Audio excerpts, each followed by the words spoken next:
Donald Trump कह रहे हैं कि दफ्तर में उनका पहला दिन बहुत बिजी होगा। ये हैं चंद चीजें जो वो पहले दिन करना चाहते हैं। वो कुछ क्लाइमेट पॉलिसियों को फाड़ कर फेंक देंगे और ड्रिल के वादे के मुताबिक फॉसिल फ्यूल्स की पैदावार में इजाफा करेंगे।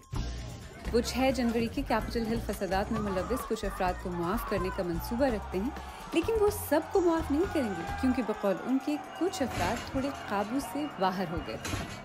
वो मेक्सिको के साथ सरहद बंद करना चाहते हैं और गैर कानूनी तारिकीन वतन की मुल्क बदली की सबसे बड़ी मुहिम शुरू करना चाहते हैं। अगर इतने बिजी स्केड्यूल में से कुछ वक्त बचा तो वो रूस और यूक्रेन के दरमियान जंग को भी 24 घंटों के अंदर खत्म करना चाहेंगे। वो कैसे कर पाएंगे, इसकी कोई तफसील हमारे पास नहीं है। तो डोनाल्ड ट्रंप का व्हाइट हाउस में पहले दिन का स्केड्यूल बहुत बिजी और बड़ा है। जहां तक उनकी कनाडा, ग्रीनलैंड और पनामा के हवाले से तौसी पसंदाना ख्वाहिशात का ताल्लुक है, तो शायद उन्हें दूसरे दिन का इंतजार करना पड़े।